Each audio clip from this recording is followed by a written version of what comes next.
Assalamualaikum warahmatullahi wabarakatuh. Bismillahirrahmanirrahim. Alhamdulillahilladzi allafa baina qulubina fa asbahna bi ni'matihi ikhwana. Fallahumma shalli wa sallim wa barik ala nabiyyina Muhammadin sallallahu alaihi wasallam wa ala alihi wa ashabihi wa man ittaba'al huda wa ba'd. Para pemirsa TV-mu yang berbahagia, salihin salihat para pecinta Al-Qur'an, alhamdulillah kita berjumpa kembali dengan izin Allah dalam keadaan sehat walafiat. Kita syukuri merengkuh nikmat hidayah, membersamai Al-Quran dalam hidup kita. Mudah-mudahan kita dijadikan termasuk Ahlul Quran. Para pemirsa, kita berjumpa kembali dalam serial Tafsir Al-Azhar, membersamai Buya Hamka dalam menadabburi ayat-ayat Al-Quran, yaitu bersama Tafsir Al-Azhar. Alhamdulillah kita sudah memasuki awal juz 3 dan kita sudah menadabburi bagaimana Allah menjelaskan kisah-kisah para nabi dan hikmahnya. Kali ini insya Allah kita akan tadabburi surat Al-Baqarah ayat 255 atau yang dikenal dengan ayat kursi. Saya bacakan dulu, mohon izin. A'udzu billahi minasyaitonir rajim. Allahu la ilaha illa huwal hayyul qayyum. لا تأخذه سنة ولا نوم له ما في السماوات وما في الأرض من ذا الذي يشفع عنده إلا بإذنه يعلم ما بين أيديهم وما خلفهم ولا يحيطون بشيء من علمه إلا بما شاء وسع كرسيه السماوات والأرض ولا يؤوده حفظهما وهو العلي العظيم. Tuhan Allah, tidak ada Tuhan melainkan Dia yang hidup, yang berdiri sendirinya. Dia tidak dihampiri oleh kantuk dan tidak pula oleh tidur. Kepunyaannya apa yang ada di semua langit dan apa yang di bumi. Siapa yang memohonkan syafaat di sisinya kalau bukan dengan izinnya? Dia mengetahui apa di hadapan mereka dan apa di belakang mereka, sedang mereka tidaklah meliputi sesuatu jua pun dari ilmunya, kecuali apa yang Dia kehendaki. Meliputi pengetahuannya akan semua langit dan bumi, dan tidaklah memberatinya memelihara keduanya, dan Dia adalah Maha Tinggi lagi Maha Agung. Para pemirsa, ayat Al-Quran yang sekarang kita bersamanya dikenal dengan ayat kursi. Luar biasa, sebuah ayat yang dalam banyak riwayat, terutama dalam riwayat Abu Hurairah, disebutkan sebagai salah satu ayat yang agung. Juga dalam riwayat lainnya, riwayat Abu Mundir, juga disebutkan sebagai riwayat yang luar biasa. Jadi ada keutamaan dari ayat Al-Quran ini yang dikenal dengan ayat kursi. Rasulullah SAW memberikan contohnya dan juga mewasiatkan kepada para sahabatnya untuk membaca ayat ini di setiap selesai sholat 5 waktu. Artinya kita berzikir membaca ayat kursi setelah kita menunaikan sholat wajib kita yang 5 waktu. Juga dianjurkan kita membacanya pada zikir pagi dan petang, karena selain merupakan ritual zikir yang bermanfaat, ayat ini berisi makna-makna yang sangat dalam. Bagaimana cara kita memahaminya? Kita bisa meminjam atau membersamai Buya Hamka dalam menadabburi ayat kursi ini. Beliau memulai menadabburi ayat kursi ini dengan menyebutkan bahwa setelah kisah-kisah tentang Bani Israel, kemudian tentang adanya perseteruan antara al-haq dan al-batil, ini memberikan penjiwaan padanya ada sebuah keteraturan dan ada yang mengatur, dan itu yang disebut dengan Tuhan. Tidak ada Tuhan selain Allah, itulah pernyataan pertama dari ayat kursi. Jadi Allah, tidak ada Tuhan selain Allah. Jadi ini supaya kita bertafakkur akan kekuasaannya dan menimbulkan sebuah pertanyaan, memang hanya yang berkuasa harusnya ada satu zat satu-satunya yang berkuasa, dan itu tidak lain adalah Allah. Lalu beliau kemudian secara filosofis menanyakan, apa itu Tuhan? Tuhan menurut naluri manusia wajib dipuja dan dipuji, disembah dan disanjung. Tuhan itu ialah kekuasaan tertinggi yang mutlak dan diakui adanya oleh akal manusia yang sehat. Dia tidak dapat ditangkap oleh panca indera dan tidak terlihat oleh mata, tetapi akal manusia mengetahui akan adanya kekuasaan tertinggi itu. Ini Buya Hamka secara filosofis menyampaikan bahwa Allah atau Tuhan yang diakui secara akal manusia ini adalah zat yang maha gaib yang tidak bisa diindra oleh apapun, oleh fisik panca indera manusia. Tetapi dia bisa diketahui dan diyakini dengan akal murni manusia. Lalu bertambah dalam pengetahuan tentang Tuhan ini ketika kita tahu keteraturan alam, ya, kata Buya Hamka. Akal agung, akal kecil manusia di hadapan akal agung ini secara logika dia akan tahu bahwa adanya Tuhan ini merupakan sebuah keniscayaan. Maka terdapatlah yang diadakannya itu adalah hidup. Tuhan ini mengadakan hidup sehingga dari kehidupan itu muncul nanti ada sifat-sifat natural manusia, kemudian ada sifat tumbuhan manusia, sifat-sifat hewani manusia, dan sifat-sifat yang lainnya. Nah, dalam akal manusia mencari-cari Tuhan itu ada, seperti apa, bagaimana, maka Allah Subhanahu wa taala memberikan tuntunan cara menggambarkan Tuhan. Setelah tadi dikatakan Allahu la ilaha illa huwa, Allah memberikan sifat yang sangat luar biasa. Tuhan yang layak untuk disembah tadi itu diberikan sifat Al-Hayyu Al-Qayyum. Al-Hayyu artinya zat yang maha hidup, Al-Qayyum adalah zat yang berdiri sendiri. Nah, ini luar biasa.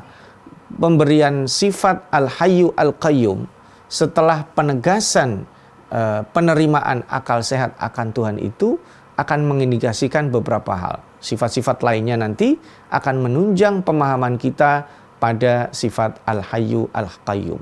Bagaimana Buya Hamka menafsiri dan menadaburi Al-Hayyu, zat yang maha hidup, Al-Qayyum, zat yang berdiri sendiri? Para pemirsa, insya Allah kita akan lanjutkan setelah jeda singkat yang berikut. Para pemirsa TVMu yang berbahagia, Al-Hayyu Al-Qayyum itu adalah zat yang maha hidup yang berdiri sendiri. Apa makna zat yang maha hidup dan dikaitkan dengan Al-Qayyum? Al-Hayyu, zat yang maha hidup ini, dan Al-Qayyum, zat yang maha berdiri sendiri, itu dua kesatuan. Zat yang maha hidup ini berbeda dengan kehidupan selainnya. Makhluk hidup ini, siapapun termasuk manusia, tidak punya stabilitas yang standar dan berjalan begitu. Dia pasti berubah. Kehidupan manusia dimulai dari kelemahan. Dia dari tidak ada, kecil, anak-anak, remaja, dewasa. Mungkin pada saat dewasa itu dia sedang kuat-kuatnya. Lalu kemudian mulai turun usianya. Turun, makin melemah, sehingga kemudian kembali seperti semula. Tetapi kehidupan Allah Subhanahu wa taala bukanlah kehidupan siklus. Kehidupan Allah adalah kehidupan yang kekal. Karena dia hidup tidak ada permulaannya dan tidak ada akhirnya. Dia hidup tidak ada siklusnya. Dia hidup stabil. Kehidupannya tidak bisa divisualisasikan seperti apa. Karena dia adalah Qayyum. Al-Qayyum yang berdiri sendiri, yang menegakkan. Jadi dari kata-kata qama itu berdiri, Qayyum itu adalah yang berdiri sendiri, bentuk superlatif sehingga tidak bisa diserupakan. Akal ini tidak bisa menjangkau. Allah Subhanahu wa taala adalah zat yang maha gaib sehingga tidak bisa dijangkau. Boleh untuk mengetahui ini kita pinjam istilah Sokrates, kata Buya Hamka. Kenalilah dirimu. Dan boleh kita meminjam perkataan Descartes, aku berpikir sebab itu aku ada. Kemudian dilanjutkan, barang siapa mengenal dirinya, niscaya kenalah dia akan Tuhannya. Dan ini banyak yang dikutip di dalam buku-buku tafsir, diantaranya adalah Al-Fakhr Ar-Razi. Dia mengatakan, man arafa nafsahu arafa rabbahu. Siapa yang mengenal dirinya, dia akan mengenal Tuhan. Yang mengenal dirinya adalah orang yang lemah, dia akan kenal Tuhan sangat kuat. Yang mengenal dirinya fakir, dia akan kenal Allah Maha Kaya. Yang mengenal dirinya miskin, dia akan kenal Allah Maha Kaya. Yang mengenal dirinya membutuhkan, Allah menyediakan segala-galanya. Maka Al-Hayyu Al-Qayyum ini mengindikasikan kuat pemahaman utama tentang La ilaha illallah. Sehingga pada saat kita menuhankan Allah itu, kita percaya zat yang Al-Hayyu, yang hidupnya terus, tidak ada siklus lemahnya, tidak ada siklus kurangnya, sempurna. Al-Qayyum, tidak memerlukan bantuan orang lain, yang berdiri sendiri. Dan menariknya di sini ditambah la ta'khudhuhu sinatun wala naum. Jadi zat yang berdiri sendiri, yang maha hidup terus itu, tidak ada siklusnya, tidak ada kelemahannya, tidak ada redupnya. Itu adalah tidak punya rasa kantuk dan tidak juga dilanjutkan dengan tidur. Luar biasa. Ada dua disebut. Kenapa sinnah disebut bersama naum? Karena ini juga bagi manusia merupakan nikmat sekaligus kelemahan. Allah mengaruniakan manusia nikmat bisa tidur, tetapi tidurnya manusia didahului dengan muqaddimah. Muqaddimah tidur itu disebut dengan rasa kantuk, yang dalam bahasa Arab disebut dengan sinnah. Coba bayangkan, seandainya kita tertidur tanpa didahului rasa kantuk, akan ada banyak kecelakaan lalu lintas. Ya, seandainya kita tertidur tanpa ada pendahuluan rasa kantuk itu adalah alarm, ya, bahwa seseorang memerlukan istirahat, seseorang memerlukan tidur, dan itu dua hal itu nikmat sekaligus kelemahan manusia. Dengan adanya rasa kantuk dan tidur, maka akan berkurang konsentrasinya. Maka akan berkurang kepekaannya. Karena dia perlu istirahat, maka dia vitalitas dirinya tidak seperti sedia kala. Nah, kita ini hidup, kata Buya Hamka, di alam sekeliling yang kelihatan hidup. Niscaya hidup yang ada ini adalah bersumber dari hidup yang sebenarnya hidup. Ya. Allah itulah yang maha hidup dan menjadi sumber kehidupan. Subhanallah. Jadi sumber kehidupan ini adalah Allah. Kita sering mengatakan air merupakan salah satu sumber kehidupan. Padahal itu adalah yang menciptakan Allah. Jadi sumber kehidupan yang lebih besar daripada natural ini, daripada alam, tentunya adalah Allah. Karena yang menyediakan alam untuk hidup manusia, ini adalah Allah yang tidak pernah tidur, yang tidak pernah ngantuk, yang selalu hidup, yang selalu peka, yang selalu mengetahui apa kebutuhan manusia. Maka ketika kita membaca ayat ini, kita tidak akan pernah merasa cemas pada zat yang tidak punya rasa kantuk, pada zat yang selalu hidup, zat yang tidak pernah berkurang keterjagaannya, pemeliharaannya, penjaminannya terhadap kita. Kemudian dilanjutkan, lahu ma fis samawati wa ma fil ard. Memiliki segala-galanya, subhanallah. Allah memiliki apa yang ada di langit dan apa yang ada di bumi. Ini adalah pernyataan limitless, tidak ada batas kepemilikannya. Subhanallah, ini ayat kursi luar biasa. Menyatakan setelah Allah punya kekuasaan mutlak, stabil, tidak ada siklus, tidak berubah, tidak punya rasa kantuk, tidak juga tertidur, berarti sepanjang waktu seperti itu, dan memiliki kekayaan, segala kekayaan yang ada di langit dan di bumi. Nah, ini ada maksudnya. Kenapa Allah sebutkan? Jadi ibaratnya kalau kita menyebut ada orang perkasa, dia kaya, ini masih ada. Apa maksud dari pernyataan ini? Setelah ini ada pernyataan apa? Nah, mari kita baca. Man dzalladzi yashfa'u indahu illa bi'idznih. Ya, rupanya ini yang ingin dikatakan oleh Allah. Siapa yang bisa memberi syafaat? Masya Allah. Siapa yang bisa memberikan syafaat di sisi Allah kecuali dengan izinnya? Syafaat itu adalah permohonan. Syafaat itu adalah endorse.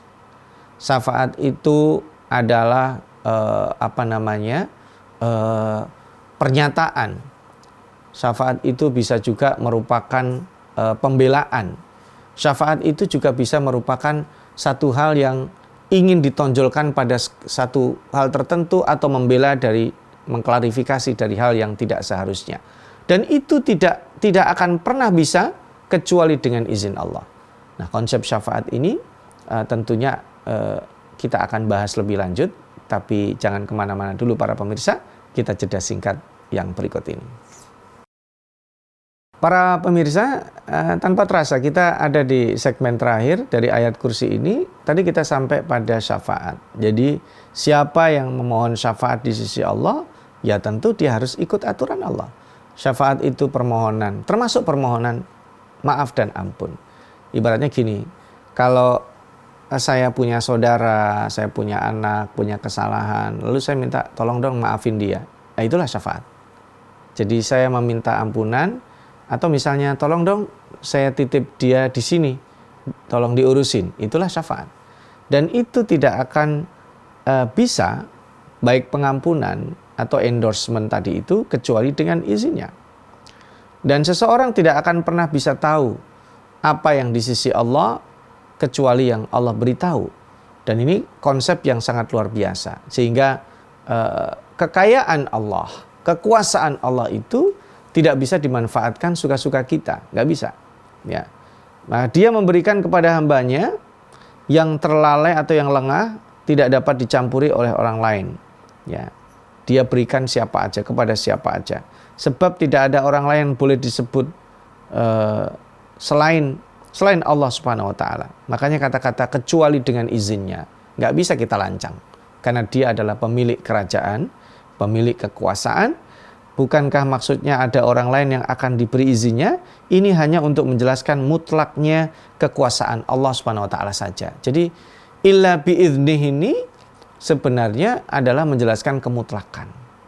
Jadi nanti pun ada konsep syafaat, ada disebut syafaatul Quran, ada disebut syafaat Nabi Muhammad SAW. Itu pun Allah yang menghendaki. Karena kan nanti misalnya ahlul Quran akan dimuliakan.